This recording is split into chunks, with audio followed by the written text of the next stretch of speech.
Igor se apresente, porque acho que fica bem mais novo para ele mesmo, né? Porque ele vai poder falar um pouco dele, dos trabalhos que ele vem desenvolvendo, mas ele é uma pessoa que eu conheço há muitos anos e eu posso dizer que vem desenvolvendo aí ideias bastante inovadoras para o contexto da aviação, né? Então, Igor Rafailov, se apresente e vamos começar. Bom, o meu nome é Igor Rafailov, com love, que nem Pelé falou, love. Bom, e eu tenho das ciências aeronáuticas, eu também fui contaminado pelo aerococcus, mas é um aerococcus genético, tá? Por quê? Minha vovozinha paterna, Cláudia Ivana Vlasov, foi em 1914 a primeira mulher na Rússia a ter um brevet. Então, antes de 1914, eu daqui a pouco vou mostrar um vídeo para vocês onde eu conto um pouquinho mais, mas eu quero me situar para vocês no contexto histórico e futuro. O que vai ser a área que vocês vão trabalhar, que nós vamos trabalhar e na mudança desse mundo. Então, há 140 anos, 150 anos atrás, antes ainda de Santos Dumont, está lá no campo de Bagatelle, mas ele já estava lá por Paris, se imaginava o transporte aéreo urbano. E era justamente uma época que as primeiras carruagens foram motorizadas, em 1890, mais ou menos aí, tá? E a ilustração, o que se imaginava para o ano 2000, que o transporte aéreo urbano seria uma coisa desse tipo.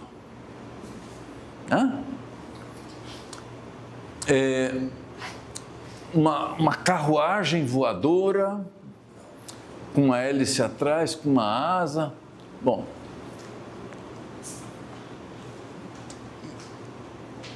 e a gente não sabe, e a gente sabe que isso aí mudou muito. Então, o que eu vou apresentar para vocês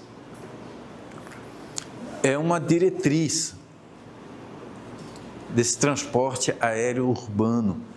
Talvez eu tenha, vou mostrar para vocês uma coisa que daqui a 50, 100 anos, a gente olha desse jeito, fala, pô, o que o cara falou lá é meio, não é bem aquilo, mas a direção é essa, tá? Então, o futuro a gente não consegue ver e prever, né? Então, eu vou mostrar um vídeo. Eu fiz uma pós, eu tenho mestrado em design e tenho algumas pós, inclusive eu fiz uma aqui de safety aéreo, né? Boa noite, uma de safety aéreo, e partir também para outras pós-graduações, que a gente não pode parar de evoluir no saber. Eu tenho uma pós em arrematação de imóveis em leilão, né? Tem que estudar isso, não chegar, né? Você tem que aprender antes de começar a decolar. E também eu fiz uma de incorporação de projetos imobiliários, lá em Brasília, à distância, lá de Brasília, e estou repetindo o mesmo após, com um outro engenheiro de Belo Horizonte, que 70 anos, chamado Jamil Rami, que é como você vai transformar um pasto num bairro, numa cidade, num prédio, né? Isso tem a ver muito com a incorporação e tem a ver também com a aviação. Tá? E aí cada aluno dessa pós foi estimulado a fazer um vídeo. Meu nome é Igor Rafailo, eu sou designer de incorporação, piloto planador e safety aéreo. E aluno mentorado de Carolina Caribé, no Bootcamp de Incorporação na Prática. E tem me ajudado, possibilitado desenvolver projetos nessa área que integra aviação, desenvolvimento urbano e incorporação. E eu vou mostrar para vocês o que é um vertiporto.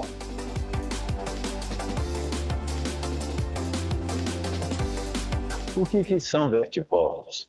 Vertiportos são grandes lajes, muito maior do que um simples helicóptero, onde 10, 20 carros voadores vão pousar, como a gente imaginou naquela família Jetsons, que é o futuro.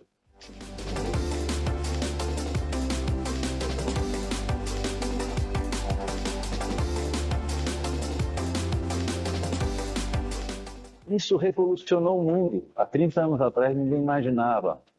E os carros voadores vão revolucionar. Daqui só 10 anos, quem não tiver uma estrutura de um vertiporto vai estar obsoleto.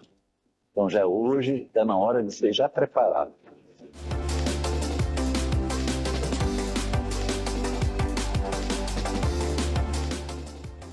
Ser um mentorado de Carolina Caribé está sendo muito importante com a experiência que ela tem na área de desenvolvimento urbano, na incorporação, e também nessa parte que faz da viabilidade econômica, comercial, de uma incorporação lucrativa, certa e segura, é essencial para a minha formação e para os meus projetos.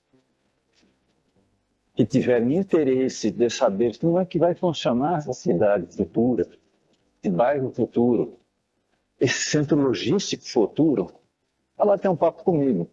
Meu telefone está aqui, estou aberto a conversas, habilitações, eu conto com vocês. Muito obrigado.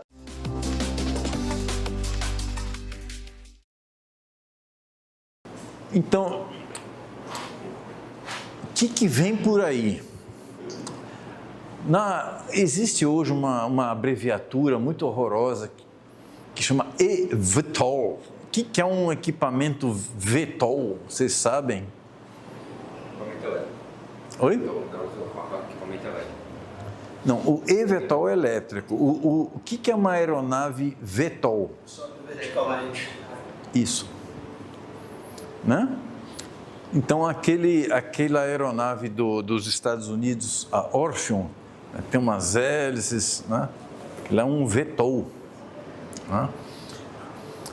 É um nome horroroso. Foi adotado, por enquanto, carro voador, que também não é um carro. Né? Não é. Mas, na falta, quem ainda tiver uma ideia de criar um nome mais bonito, está aí uma oportunidade, tá? Mas vamos usar, então, eu uso para explicar para os meus projetos, principalmente quem não é da aviação, o que é um carro voador. E o que a gente tem que prestar atenção para vocês na área de ciências aeronáuticas e que isso agora vai acontecer um boom. Qual é o objetivo dessa nova aviação, desse novo modal de transporte? É o transporte quase que individual, para pequenos trechos de 2, 5, no máximo 100, 120 quilômetros. Ou até um pouco mais, vai depender da tecnologia, que ainda hoje tem muita coisa sendo limitada pela capacidade e segurança das baterias, né? Que porque se você fazer 100% elétrico, né, você não vai poder transportar muito peso e nem muita gente. Do jeito que está sendo projetado, por exemplo, o modelo da Embraer, né, e os outros nos Estados Unidos, eles são chupacabras elétricos, vampiro elétrico. Pousou, eletricidade na veia, né? Vai ser assim. Né? É que nem há 30 anos atrás, os primeiros celulares que apareceram, os tijolos, a bateria durava 4 horas no máximo. Né? E era pesado, mas dava status. Né? Você tem que puxar a anteninha, alô, você fala, e custava caro. Então, vai acontecer isso. E o que é um vertiporto, esse novo modal? E por que não heliponto? Vai mudar tudo. Né? O heliporto tem uma estrutura para helicópteros hoje. O heliponto, um local de pouso e decolagem apenas para helicóptero. Então, um helicóptero ele tem que se abastecer num heliporto. Com esse novo modal, o que vai acontecer? Precisa levar eletricidade para recarregar essas aeronaves. E aí vem uma outra questão muito importante, né? Tem um negócio chamado economia em escala. Vocês são da aviação, né? Mas tem um negócio na economia. Temos aqui um administrador de empresa, o Geraldo. O que é economia de escala? Quando você faz o preço é absurdo. Como é que você vai começar a baratear? Hã? Você tem que fazer em massa. Então, e o que vai acontecer? Vai acontecer uma coisa que a gente hoje faz um erro mental. Né? Quando eu falo com algum incorporador, com algum prefeito, não, é que no meu condomínio, no meu prédio, já tem um heliponto. Oh. Né? Qual é o teu nome? César. César, você consegue imaginar um shopping center com uma vaga de estacionamento? Por quê? Porque a demanda por vagas é muito maior. E esse vai ficar. Então, é esse raciocínio. Tá? Você tem que trabalhar com escala, com grandes números. Então, eu estou construindo um time de vários profissionais de diversas formações. Inclusive meu amigo aqui, Alexandre, tá? Ele é arquiteto, olindense e é da Infraero. Já tem vários anos de desenvolver essa parte de aeroportos. Tem outros também, advogados, engenheiros. Tem outro arquiteto, inclusive, que é o comandante Wagner Medeiros, que foi aqui piloto do Globocop. Tem mais de 7 mil horas de voo de helicóptero, mas ele é arquiteto urbanista. É interessante de vez em quando trocar uma ideia com ele, que a gente faz uns brainstorm, e a gente, como é que vai ser isso? Não, o meu problema... É interessante que ele enxerga de um lado como piloto de helicóptero e outro lado como urbanista. Então, Também tenho no meu time controladores de tráfego aéreo, que são advogados, que são engenheiros, né? E assim vou construindo esse time. Então vamos lá. E o que a gente tem o que vai mudar? O eVTOL, o futuro já é ontem. Quando eu era menininho, adolescente, na televisão, ainda era preto e branco, não tinha televisão colorida. Vinha um desenho animado, um seriado, a família Jetsons, que era o futuro. E tem os concorrentes, a família Flintstones, que era a pré-história. Tá? E a família Jetson, isso aí anos 60.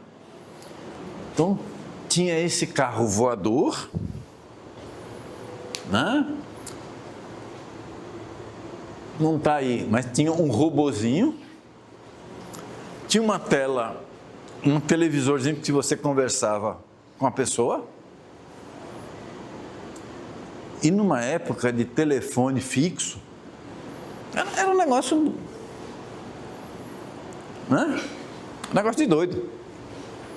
Utopia. Bom, isso aqui já existe há mais de 30 anos. E as primeiras informações, quando nos anos 90, primeira ligação de celular, telefone móvel, não era nem chamava celular, nem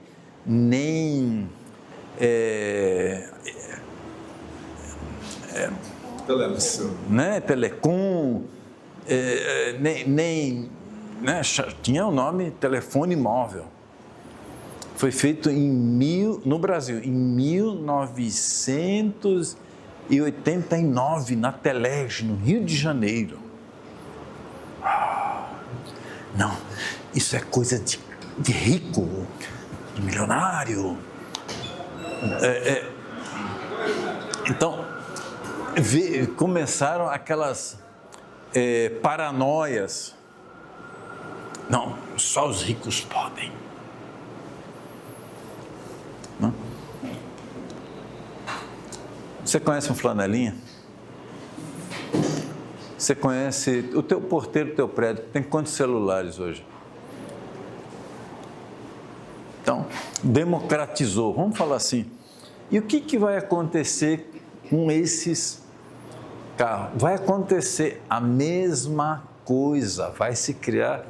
Então, a gente vai sair, digamos, aqui dessa unidade dessa faculdade e vai para a aldeia em 15 minutos. Ou vai para Tamaracá, 20 minutos. Tá? Olha o preço do Uber Black. Não vai ser de graça, vai ter um custo. Tá? Se não tiver aqui, vai ter nesse shopping Recife, vai ter uma loja. Ou aqui no Atacadão. Vai ter. Tá? E aí vocês acham que essas unidades vão precisar de profissionais ou não que entendam de ciências aeronáuticas? Muitos. Muitos. Não vai ser só um heliportozinho. Porque um vertiporto, vai ter o vertiporto privado, aquele que vai poder ter, quem tem 900 metros quadrados, vai ser uma área mínima para você ter em sua casa, um vertiporto público.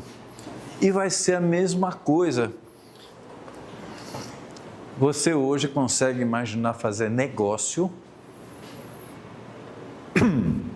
num bairro, numa cidade, num condomínio, sem sinal de celular? Existe ainda hoje. Mas vai perder negócio, vai perder contribuinte, vai perder habitante, que o pessoal vai para onde essa nova economia anda. E essa os vertiportos vão acontecer a mesma mudança que isso aqui trouxe na nossa sociedade. Tá? Então, o que nós vamos ver hoje? No roteiro está aqui.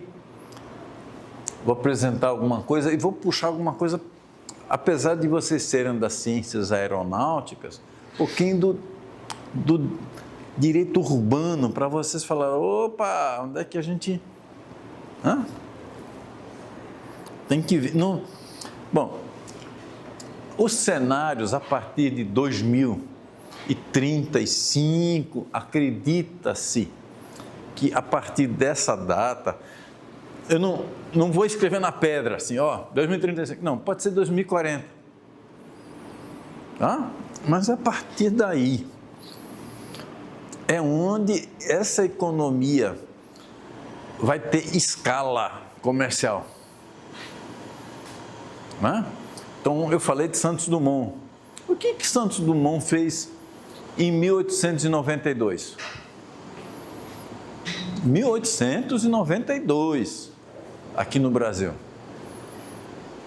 Hein? Ninguém sabe, né?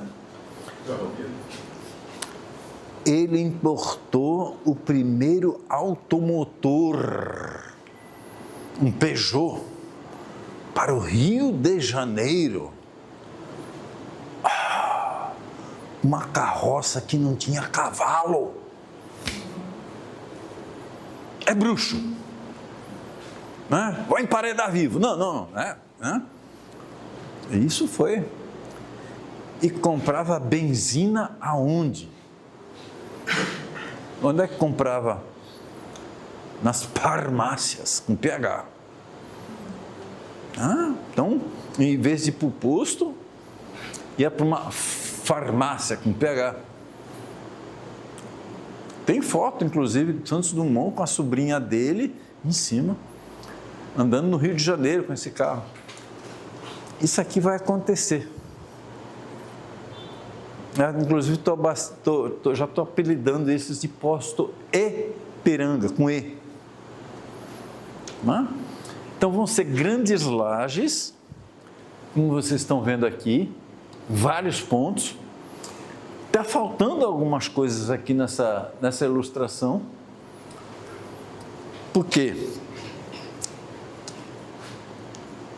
Quem aqui já fez o seu voo de helicóptero? Levanta a mão.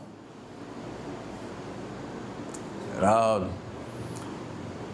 Tem uma sala de espera? Algum conforto? Ou é sem conforto nenhum? Onde você vai? Você não tem. O uso, quando agora a gente vai começar a trabalhar em massa, com público geral, você não pode fazer essa infraestrutura que hoje existe. Você tem que fazer uma sala de espera, você tem que botar um banheiro, você tem que botar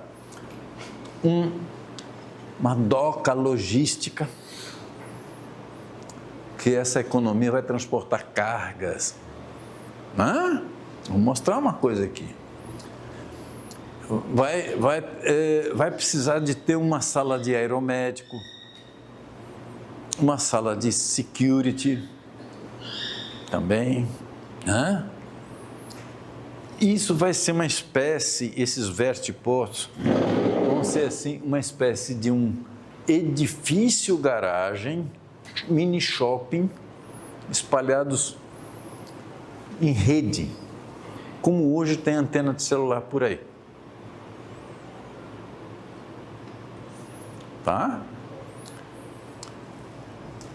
Aqui é uma ilustração que o pessoal da IVE, da Embraer, apresentou. Eu tenho lá minhas divergências do que como eles pensam, tá? Mas são essas sugestões. Então, aqui é um vertiporto público de um lado de uma estação de metrô, por exemplo.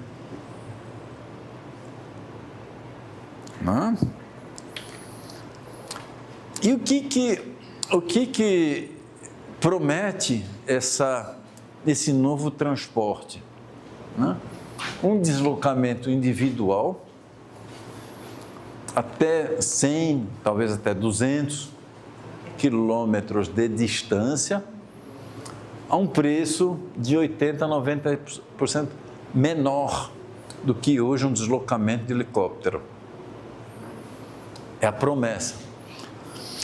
E aqui nós temos, isso aqui foi em junho do ano passado, um modelo de um eVTOL chinês, chamado Ehang, que é um drone com 8 motores, sem piloto. Vai lá. Eu vou ter que... Com 8 motores, sem piloto. E esse modelo já está homologado na China, opera desde novembro de 2023 na cidade de Guangzhou. É uma metrópole. O que é Guangzhou? Para quem não sabe, é uma coisa muito parecida com o Rio de Janeiro e Niterói. Tá? São duas... É uma cidade que tem uma baía no meio. É uma cidade de milhões. E o deslocamento de um lugar para outro é uma catástrofe. Tá? Então, pergunte, pois não. Já é homologado o modelo padrão de navegação desses Oi? eVTOLs?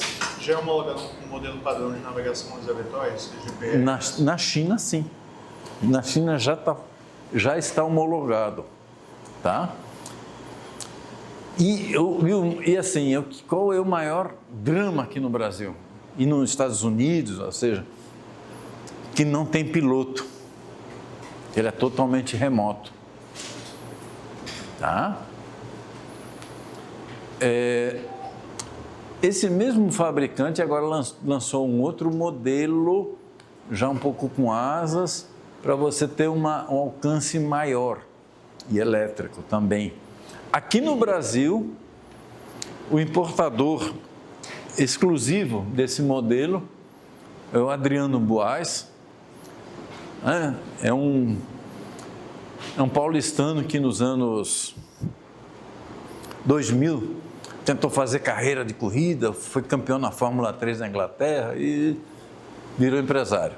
Ele está trazendo esse aqui, já tem uma fila no Brasil de 70 encomendados. Nem homologação no Brasil tem, mas já tem uma filazinha. 70.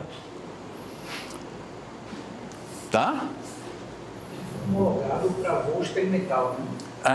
Experimental e ainda, né?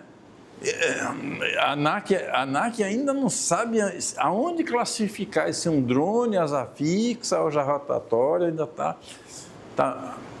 Se vai poder sobrevoar a área urbana, ainda está perdida. Tá? Bom, eu vou mostrar aqui um cenário para vocês. Eu acredito que esse será o primeiro eVTOL a operar no Brasil. E é mais seguro. Né? Porque você vai deixar o teu rastro de turbulência para trás. Tá bom? Ao passo que se você fizer um pouso vertical, principalmente uma decolagem vertical, você tem que reduzir a carga, o peso, 30% a 40%. Olha lá. Outro problema, tá? Você pode entrar num auto-stall da turbulência. Então, no helicóptero tem a turbulência, o arrasto de turbulência também, só que em vez de ela ser para trás, ela é para baixo, o downshoot e outshoot. Isso, como funciona, ele vem para cima, ele funciona assim. tá? Aí lá tem um pedaço de uma lona solta e o vento leva para cima. O que vai acontecer?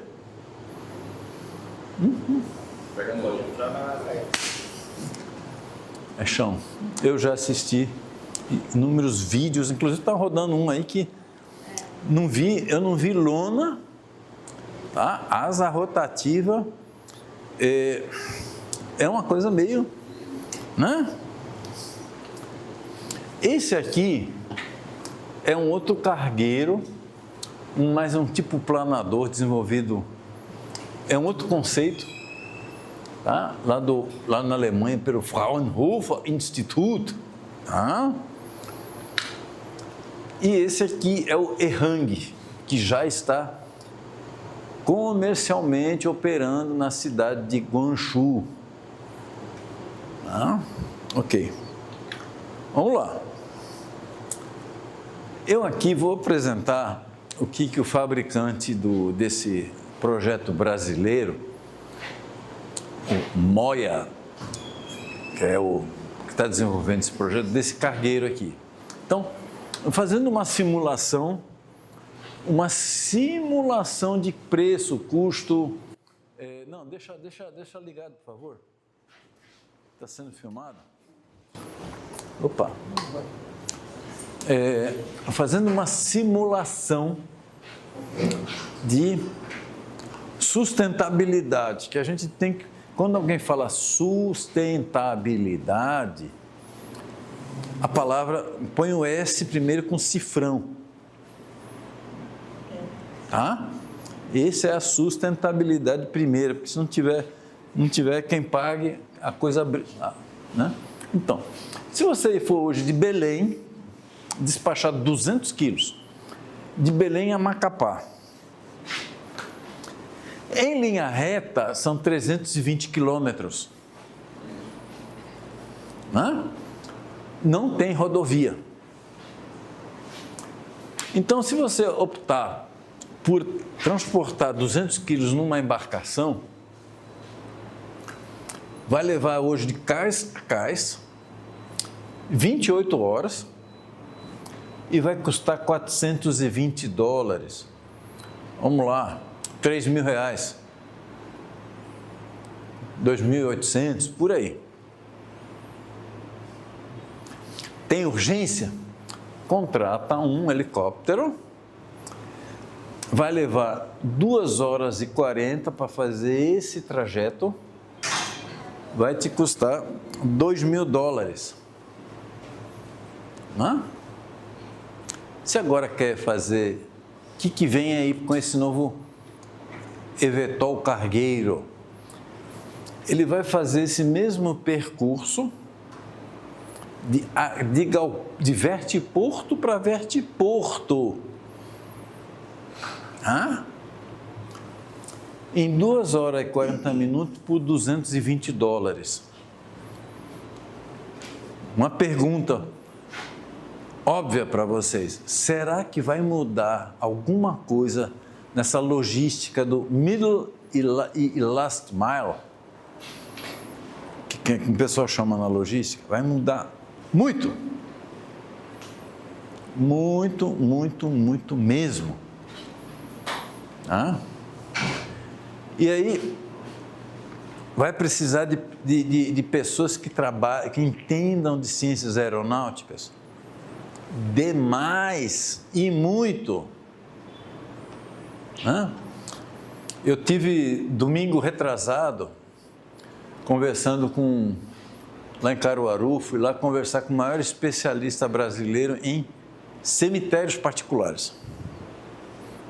Parece macabro, né? Ele trabalhou muitos anos aqui no Morada da Paz. Ele hoje já prestou assessoria com mais de 60, 70 cemitérios no Brasil. Na hora que eu mostrei, ele falou: opa, eu não falei nada, ele viu na cabeça dele, é uma solução. Olha, vai precisar fazer um cargueiro desse funerário. Por quê?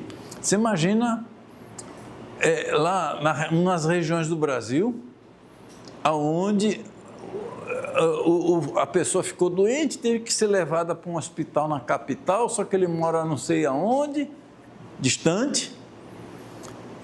E aí, para levar o corpo do hospital para fazer o velório, num barco desse, leva 5 dias. Como é que o corpo chega lá? Ele fala assim, olha, inclusive esse especialista tem no Instagram um chamado Coveiro pelo Mundo. Guilherme. Isso aqui vai ser ótimo para fazer um translado, um eventual velório. Então, não tem limites, vai acontecer. E o que vai ser um vertiporto público numa área que já construída? Vai ter mais ou menos essa cara. Vão ser em cima de lajes, por que não no chão? Por causa do arrasto, E em cima você consegue uma dissipação de turbulência mais rápida do que no solo.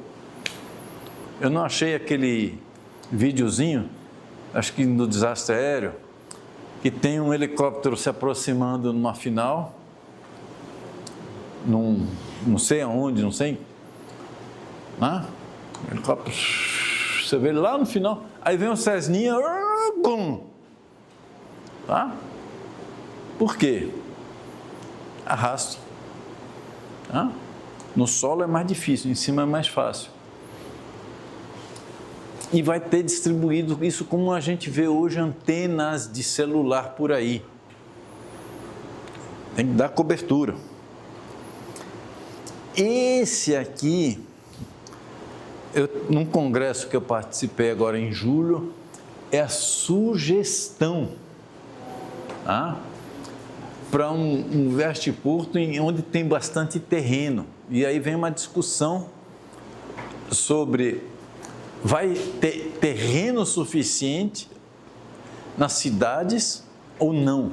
E aí vem aquela grande disputa pelo mercado imobiliário. O boom imobiliário fez, por exemplo, o maior heliporto de São Paulo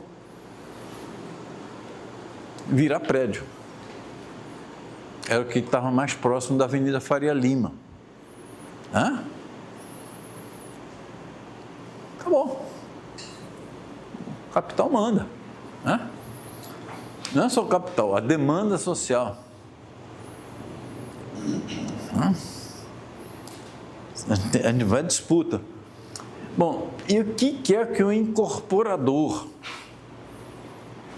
e os alunos de ciência aeronáutica e quem trabalha em urbanismo, em prefeituras, precisa hoje, 2025, abrir os olhos. Opa! Vai precisar pensar no seguinte, na hora de um projeto, por exemplo, de incorporação, é transformar pasto em prédio, em habitação. Então, você vender imóvel na planta, vamos falar assim. Na hora que você vai entregar a chave, falar, está aqui o imóvel pronto, assina que você está recebendo. Isso não sai da noite para o dia, não é fazer caldo de cana, não é. O que vai acontecer se você comprar hoje, em 2025, entrega 2030? Vai ficar obsoleto ou não? Hoje, tente vender um projeto onde já não tenha mais possibilidade de instalar carro recarga de carro elétrico. Em qual lei está escrito isso? Está escrito. Num negócio chamado Lei de Mercado. Aí vai ter um ministro lá no STF que vai querer revogar a lei da gravidade e a lei do mercado. Não dá, meu amigo. Tá? O que a gente percebeu do pós-pandemia? O que mudou? Uma das coisas que a gente... Quem percebeu que antes da pandemia e depois da pandemia começou a ter uns carros, os RAM, que é um caminhão, não é mais uma caminhonete, é um trambolho. Perceberam? O pessoal que compra aquilo lá, um trator daquele lá, estaciona o carro dele na garagem do prédio que ele mora. Tem que deixar na rua, né? Então, as coisas mudam. Tá? Então, a gente tem que botar hoje o olho para o futuro. E aqui no Recife, no Recife Antigo, o ano passado foi inaugurado um novo hotel, lindo, maravilhoso, junto ao Porto Digital, a vista para o mar, junto a esse centro de convenções, Recife Centro de Convenções, um erro estratégico. Qual que é o erro estratégico? Quem poderia me falar onde é que... O que aconteceu de errado aí?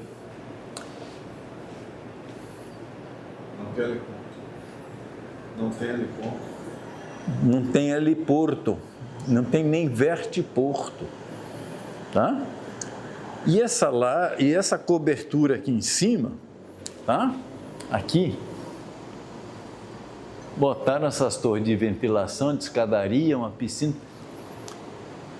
Seria um ótimo lugar, vai ser um ótimo local, daqui a 5, 10 anos, para ter um vertiporto ali.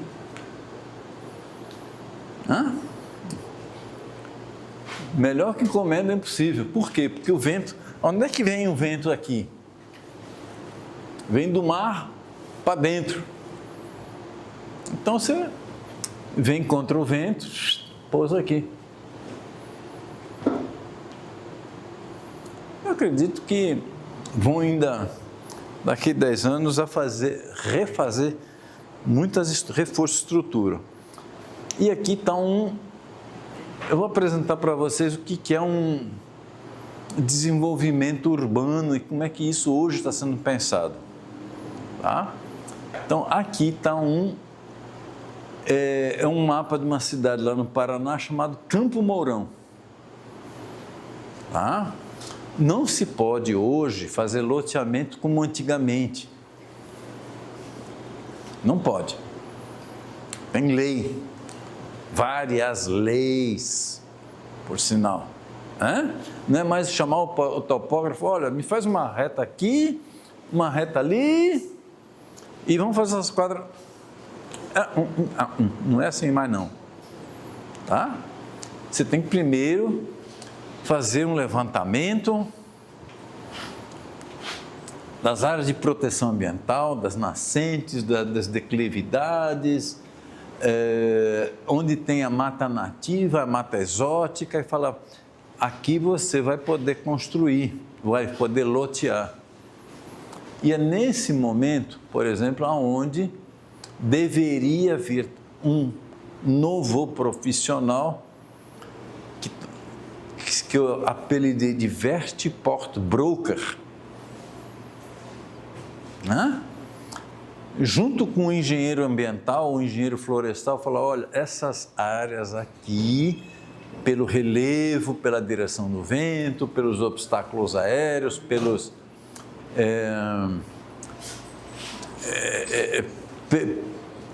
pelo fluxo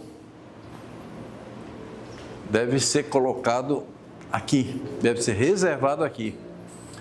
Tá? Então eu sem ter ido lá e visto o projeto básico, falei, ó, aqui são os 2 lugares interessantes, desde que essa linha vermelha,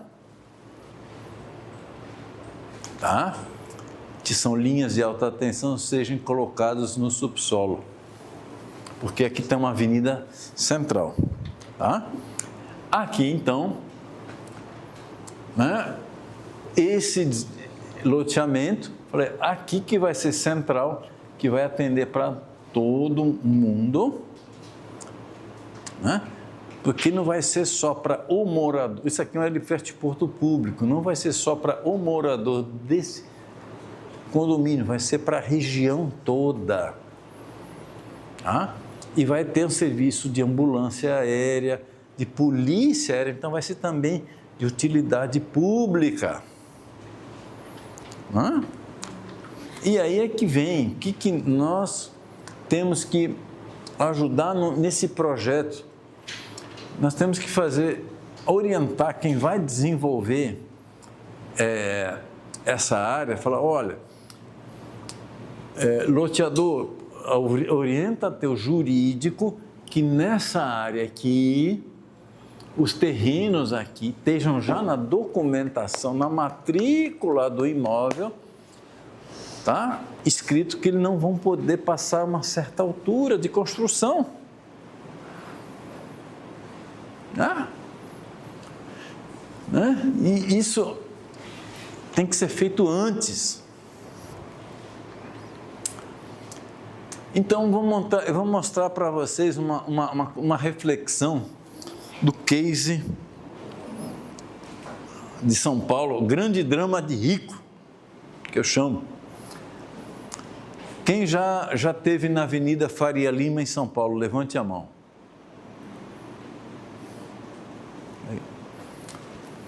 Pergunta: o que a Avenida Faria Lima tem de diferente do resto do mundo?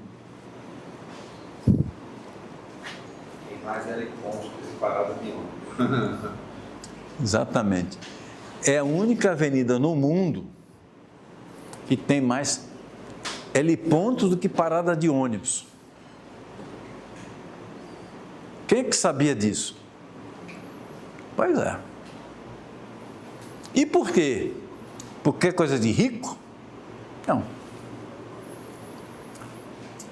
Eu sou um paulistano. Então, quando eu era adolescente, eu vi 2 traumas coletivos em São Paulo. Um chamado Joelma e outro Andraus. Quem sabe o que significam esses nomes? Sério, né? Eu lembro. São 2 edifícios comerciais que incendiaram.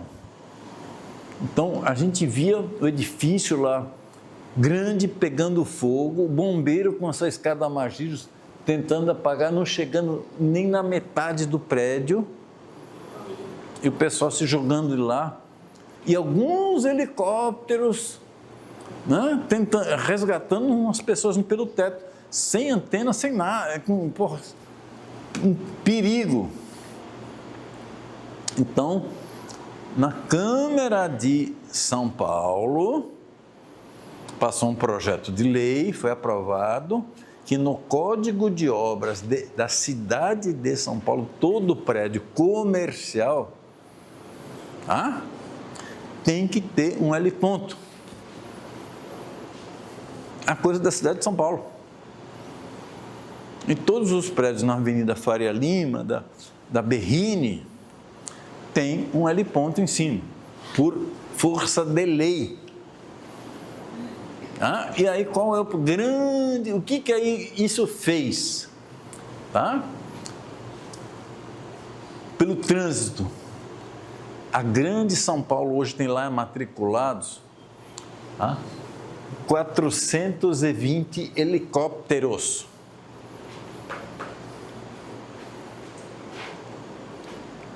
Públicos, privados, não militares, tá? Estou falando aqui. É a maior concentração mundial de helicópteros particulares. Quem é que sabia disso?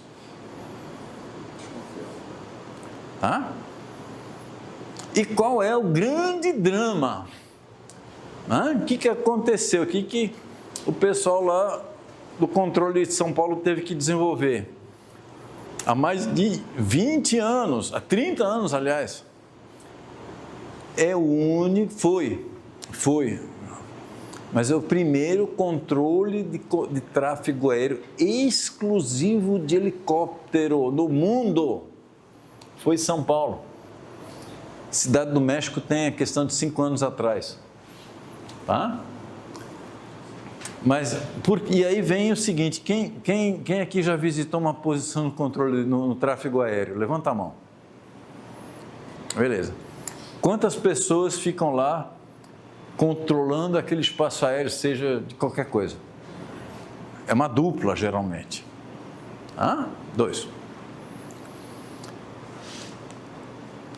Uma dupla, quem sabe da jornada de trabalho de um controlador de tráfego aéreo? Você não pode falar. 6 horas. 6 horas. Quem dá mais, quem dá menos. Uma jornada, quem fica naquela tela do controle de tráfego aéreo é o seguinte: 3 horas de trabalho, folga 1, trabalha mais 2, acabou o expediente.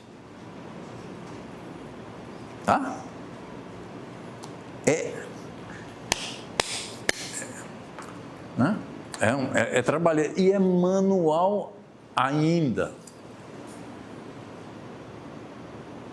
Então, eu agora em junho estava numa palestra lá no Congresso em São Paulo, o pessoal do controle aéreo, e falou: olha, nós queremos mudar esse cenário para esse. E o que era esse cenário? O pessoal da própria aeronáutica. Eles mostram aquelas centrais telefônicas de 1800 não sei quanto, que tinha as telefonistas botando pino. Nós ainda estamos em 2025 assim, no manual. Tem que ser automatizado tudo. Então, o que significa isso? Vamos lá, o drama de São Paulo. 240 helicópteros. Um humano consegue controlar 20 helicópteros no espaço aéreo. Altura, posição, trajetória, direção do vento, rota. E lá tem as vias aéreas em São Paulo. Traduzindo é o seguinte: para você entrar naquela área ou para você decolar, você tem que esperar sair da área ou pousar para você sair. Só 20. Vocês sabiam disso? Não, né? Então, tem lá, de repente você está querendo entrar, você está no helicóptero girando, esperando. Não pode decolar porque eu estou quinto na fila, 10º na fila para poder entrar.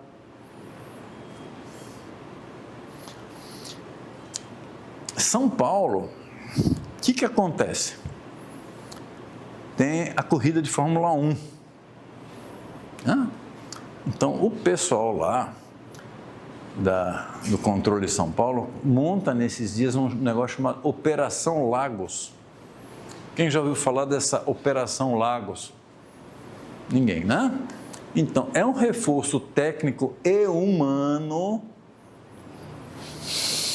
para aumentar essa capacidade por 3. Então, para poder, durante esses 3 dias de treino, classificação e corrida, voarem sobre o espaço aéreo de São Paulo 60 helicópteros.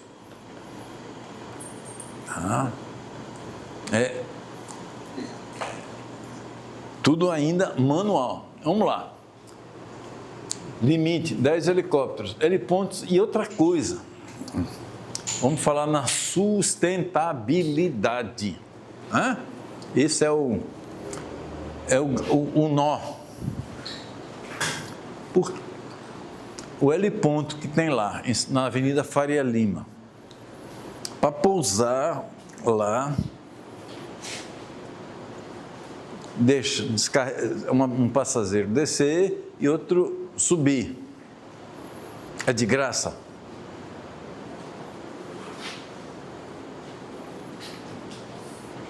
Paga alguma coisa para o condomínio.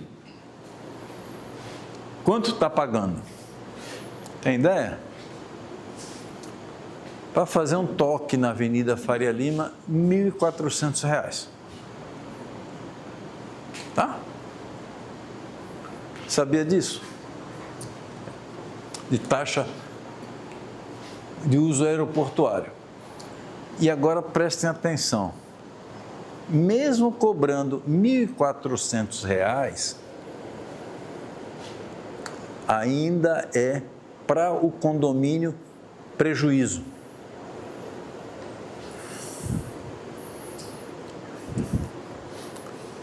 Tá? É aquela história que eu falei de um shopping de uma vaga de carro só. Você não tem escala e não tem conforto. Você não tem uma sala de espera, você não tem um banheiro. Tá? Aquele vídeo que eu gravei aqui, que vocês assistiram, eu gravei aqui na Ilha do Leite. Tá? Pronto. Qual é o problema? Cara, para você chegar ou sair, descer de lá, é um desconforto desgraçado. Não tem glamour, não. Eu tenho um texto, se vocês quiserem, compartilho para vocês depois, né, que a gente tem no imaginário. Não, quem anda de helicóptero é VIP, é rico. Né? A gente tem essa no imaginário, é coisa de milionário. Né? Porém, todavia, contudo, eu escrevi um texto que andar de helicóptero não é um lugar para mulher chique. Adivinha por quê?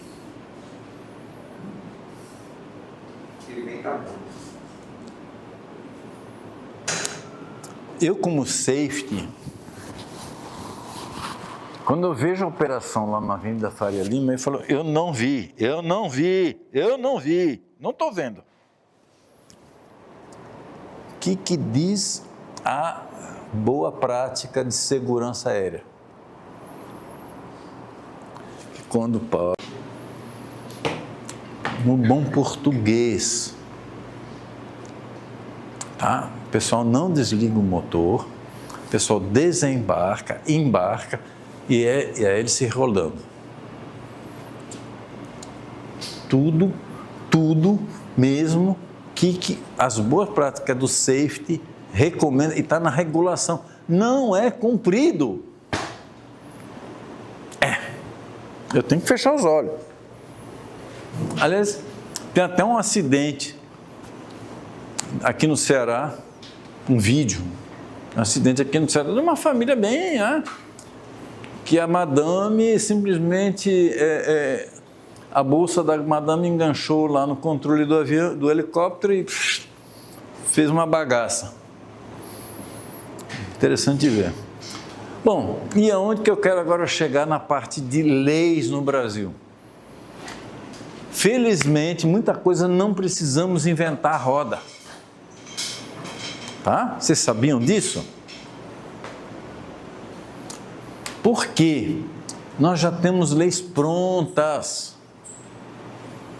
Quem já ouviu falar no direito de laje? Temos aqui, além de Antônio, que é advogado, quem mais aqui é advogado? Muito bem, doutora. Já ouviu falar do direito de laje? Muito bem, muito bem. E os alunos de ciências aeronáuticas?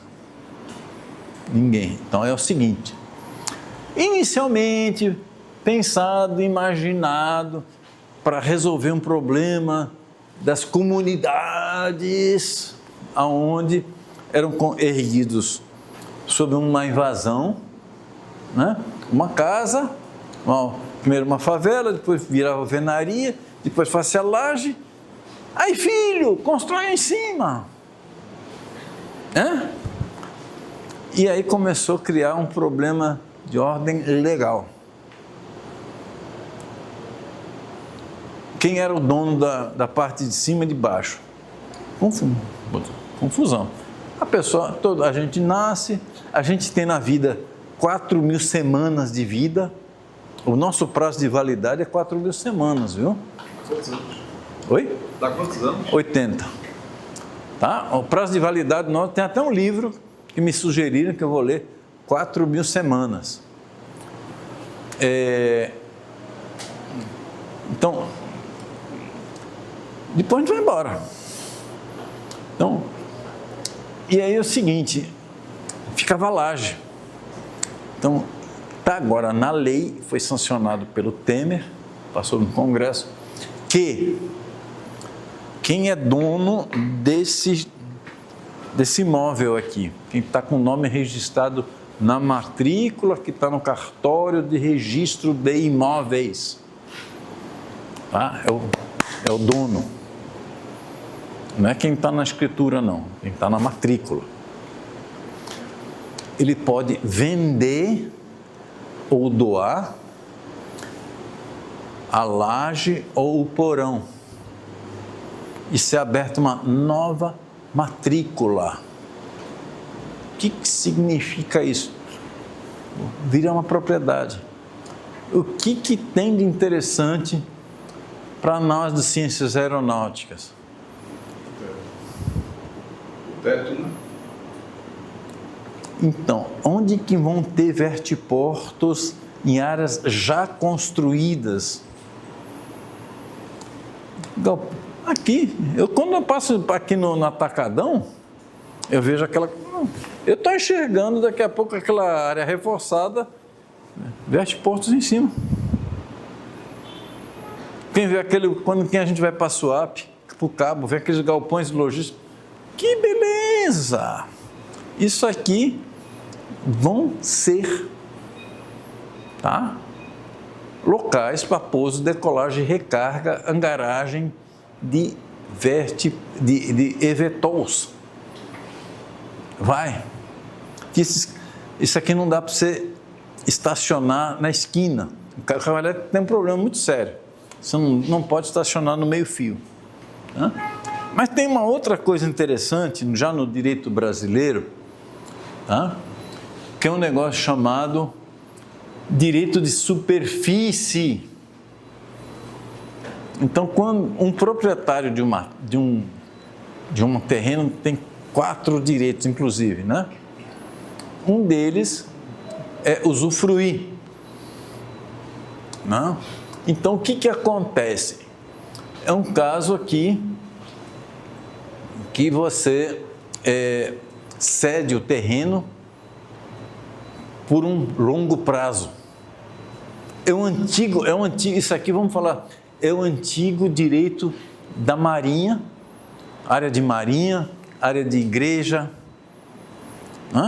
que era indeterminado, foi substituído por isso. Estabeleceu o limite máximo de 50 anos. Então, um exemplo bem típico, aqui no Brasil, mais conhecido, é o Allianz Parque, do Palmeiras. Aquele terreno onde está o Allianz Parque pertence à Sociedade Esportiva do Palmeiras. Beleza. E que cedeu aquela área para longo prazo para uma incorporadora que construiu o Allianz Parque. Né? Então, o prazo determinado de no máximo 50 anos. Aí paga uma coisa ao ano.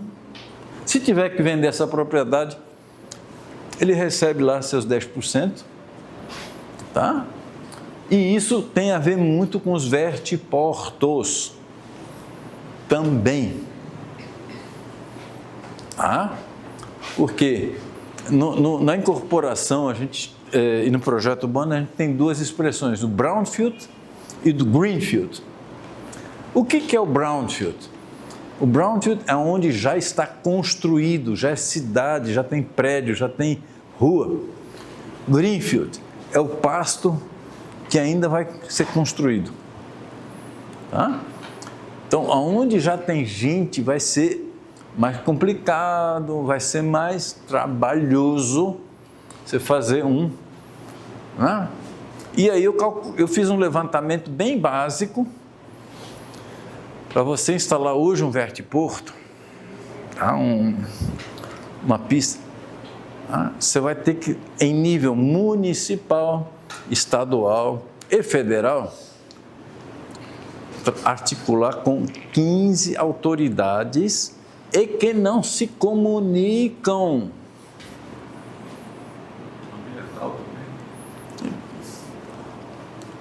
Muito. Porque quem que legisla sobre o ar? É a prefeitura?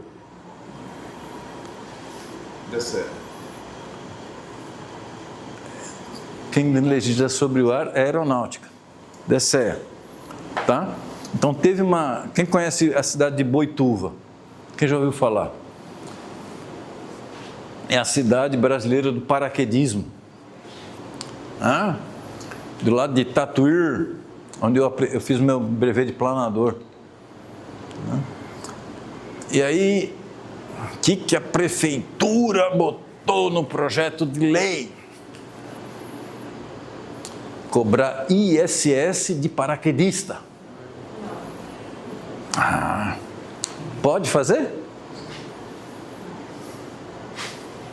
Sobre o ar, a prefeitura não manda. Tá? Mais né? Tenta. Mas, né? Então, e aí, e se agora de repente numa cidade como Sydney está projetando seu vertiporto aonde? Flutuante. Ok.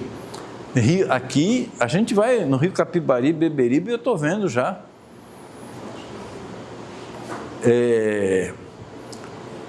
Locais para pouso e decolagem. Aí já são são 17, são 2 órgãos a mais. Você vai falar com a Secretaria de Patrimônio da União ou do Estado, que tem a competência sobre rios e açudes, e com a Capitania dos Portos, que funciona como uma espécie de prefeitura para fazer o alvará, para saber que aquilo que você está construindo está dentro da conformidade de segurança. Tá? E esses órgãos não se comunicam. Vai ser o samba do crioulo doido. Tá? Então, por isso que, olha, o Vertiport Broker vai ser super necessário. Tá? Então, e aí vem uma outra parte que é uma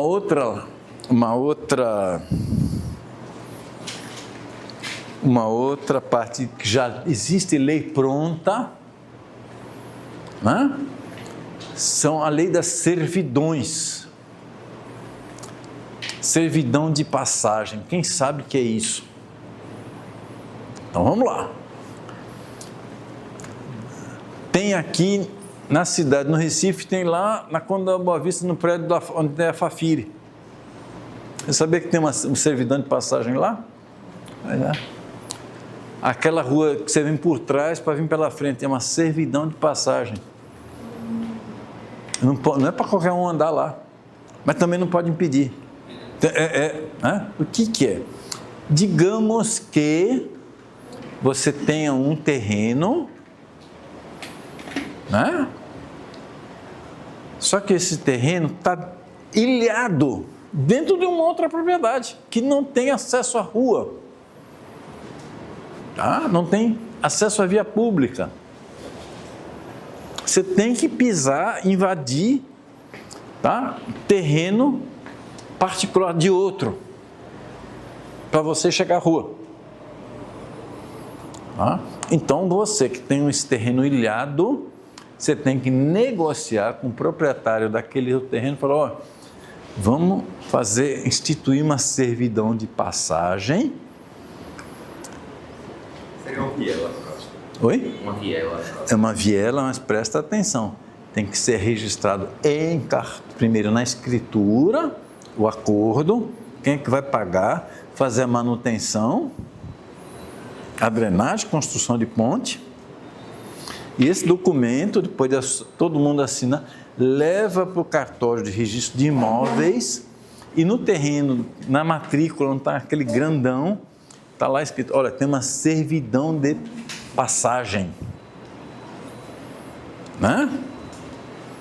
E isso vai para esses... Por que eu estou contando isso? Para a gente que trabalha em ciências aeronáuticas. Eu estou enxergando, vocês agora acho que estão querendo enxergar também, que as lajes, os tetos de um galpão logístico, vão ser um vertiporto. Beleza? Beleza. E para sair de lá, ir para a rua, vai ter que invadir o terreno do outro? Vai. Então tem que regular isso. Uma servidão de passagem. Mas isso no meio rural é mais conhecido, essas servidões. Mas tem uma coisa que é muito pouco conhecido, mas está dentro da mesma lei, que é a certidão de visibilidade. Que troço é esse? A servidão de visibilidade vai ser muito importante para a rampa de pouso e decolagem de um vertiporto. E tem que ser negociado o mais cedo possível. Por quê? Imagina se agora... Não, o vertiporto vai ser aqui, beleza. Alguns... 300 milhões para construir um vertiporto lá, beleza. Ok. Aí chega no eixo do vento, beleza, vento predominante aqui, na rampa, só que nesse terreno aqui do lado, o vizinho resolve fazer um prédio de 30 andares. Tá? Ele pode fazer isso? É bom direito dele. E o que vai acontecer com aquele vertiporto?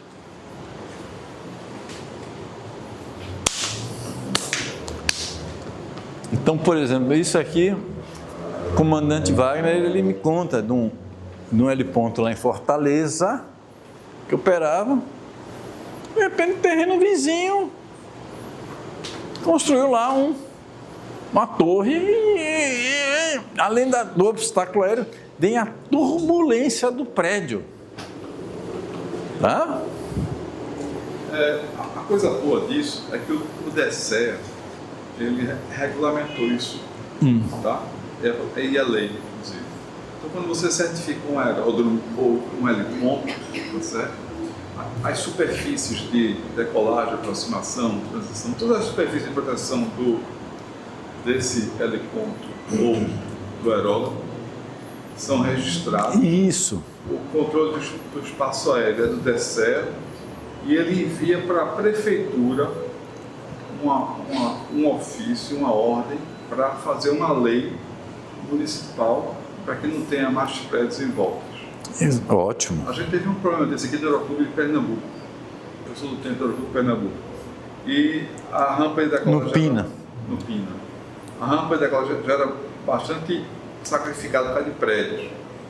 E cada vez mais subindo mais prédios, inviabilizou o Aeroclube. Porque nessa época não tinha essa lei, que hoje é lei. Então a gente tem essa vantagem, de helipontos certificados. Então, já existe lei. Agora, o que é que a gente tem que raciocinar hoje? Tá? 2025, qual é a reflexão? Já tem eVTOL voando? Não tem. Zero. Os primeiros a voarem aqui no Brasil, comercial, levando gente, é daqui 2, 3 anos. Espera-se. Daqui 2, 3 anos. Só que, conforme mais cedo num projeto você já delimitar, falar, olha, esse terreno aqui vai ser reservado para daqui a 5, 10 anos ser construído um vertiporto. Você já pediu alguma coisa você já fez o teu pedido para o DECE para fazer essa documentação? Tem nada ainda, é mato. Então, é muito interessante você também fazer uma servidão de visibilidade o mais cedo possível. Por exemplo, isso tem, quando saiu essa servidão em lei, lá eu não sei se é no Rio de Janeiro, no Botafogo ou no Flamengo, não sei exatamente qual local lá. Tinha um veterinário que tinha um prédio numa esquina na avenida, na frente de praia. Tá? O que o condomínio aqui do lado fez? Para não perder a visibilidade da praia.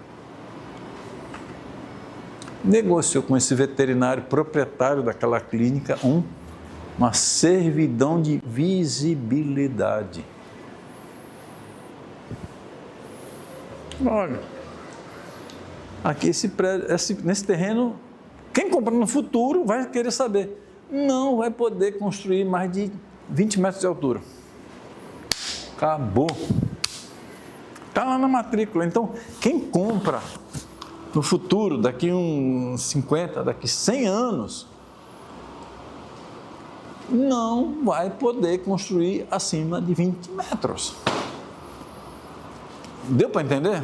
Oi, Igor. Diga. A gente tem um problema aqui em Recife, exatamente isso. Uma construtora fez um prédio, um edifício Portugal, de frente para o mar. E no outro ano, ela fez um outro na frente, tampando a visão do... Ele vendeu como se fosse de frente para o mar. É uma questão de visibilidade. Exatamente. Mas é coisa de português. Não tem como explicar. Fez M. Não é à toa que tem piada de português, né? Fez um negócio desse. Ela foi uma fé, né? Também. Ou ignorância. Porque na época não tinha essa lei.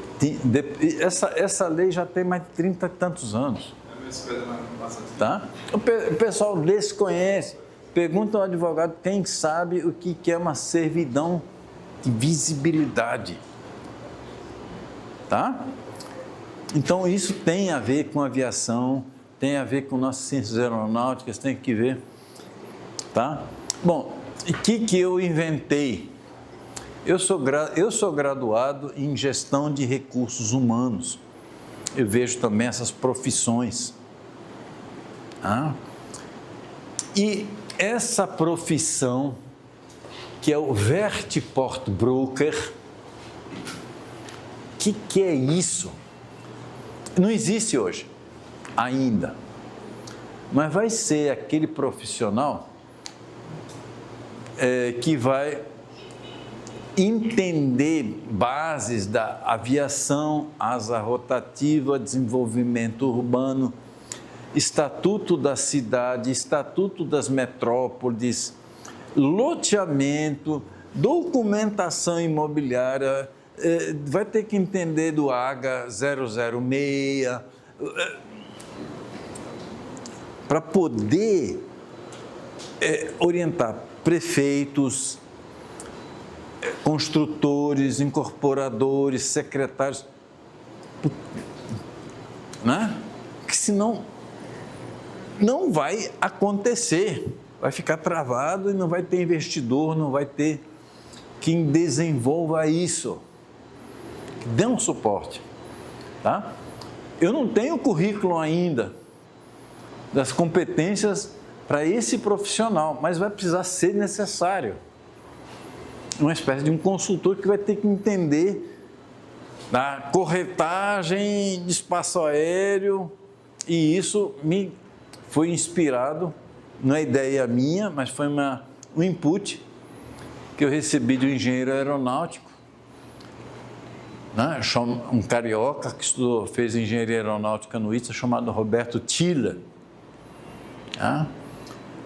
Por quê? Batendo papo, bom, o Roberto Tiller ele já fez algumas ART de aeronaves, tudo, mas ele enveredou para essa coisa de torres de celular. O negócio dele é esse. É uma coisa que também não tem muita regulamentação no Brasil. Estão todas irregulares no Brasil. Desliga as torres de celular para você ver o que acontece com a economia.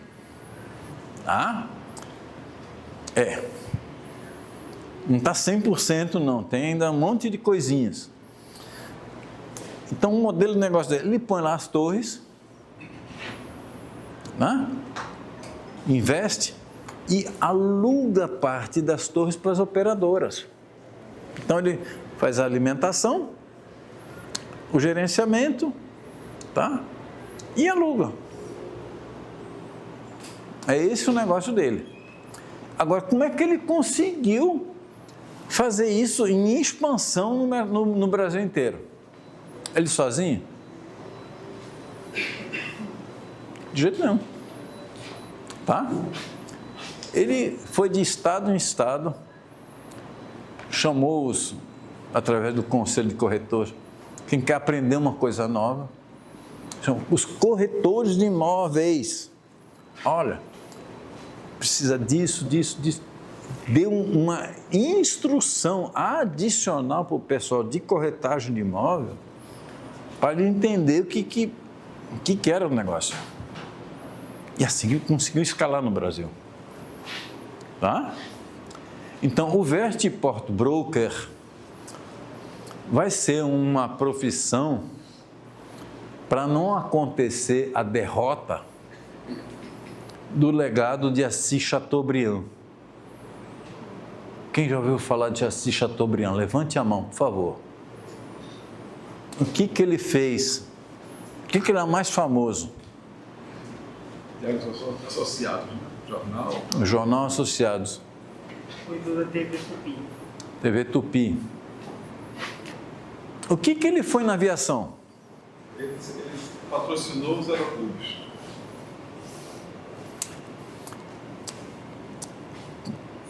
É, infelizmente, um herói esquecido na aviação. Tá? O doido lá do interior da Paraibano, tá? Lunático, que ele era tido como maluco. Tá? Mas conseguiu montar um império de mídia na época, os associados,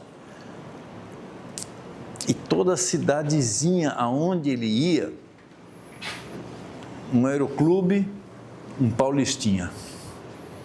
Um aeroclube, um paulistinha. Tá? Há 40 anos atrás, segundo o anterior ao ANAC, existia um negócio chamado DAC, Departamento da Aviação Civil. Existiam mais de 10 mil pistas no Brasil. Vocês sabiam disso? Sabe quantas existem hoje no Brasil? 4.000. Gravatar, aqui, tinha 2 pistas. Vocês sabiam disso? Quantos tem hoje? Entendeu? Tá? Por quê? Porque ele abria, botava policinha, não tinha a sustentabilidade. A prefeitura lá, só que não dá voto. Aí ficava um campo de aviação. Tá? E essa nova aviação dos carros voadores vai ser a redenção, vão estar nesses campos de aviação esquecidos do legado de Assis Chateaubriand. Tá? A gente tem que entender isso. Eu, por exemplo, quem já viu falar da Fazenda Ipanema, em Iperó? O que você sabe? Conte. Bom, vocês são jovenzinhos, tá? Era quase do lado de Tatuí, Boituva e Iperó, tá? Iperó, eu passei por cima, planador lá. Era uma fazenda do Ministério da Agricultura, presta atenção, não era da aviação nem da aeronáutica, da agricultura, Iperó era entre Sorocaba e Tatuí. Fazenda Ipanema, do lado da primeira fundição de ferro do Brasil, que era clandestina, no Brasil colônia ainda, pense. Que subversão. E aí o que aconteceu? Nessa fazenda do Ministério da Agricultura era uma escola para treinar, educar pilotos agrícolas. Tá? Tinha 12 PA 18 lá, uma pista de aviação muito boa, 1.300 metros. Eu nunca precisei pousar lá, graças a Deus, mas era alternativa. Quando não tinha planador, a gente tem que ver a altura, mas era alternativa. Cara, eu passei lá de carro, quando é que foi? Era 1 ano e meio atrás. Cara, vontade de chorar, cara. Tudo abandonado. Dói. Tá? E essas pistas assim, esquecidas, vão ser aonde nós, como Vertiport Broker e através dessa nova aviação, assim, vão crescer. Bom, eu estou aqui encerrando a minha apresentação de hoje.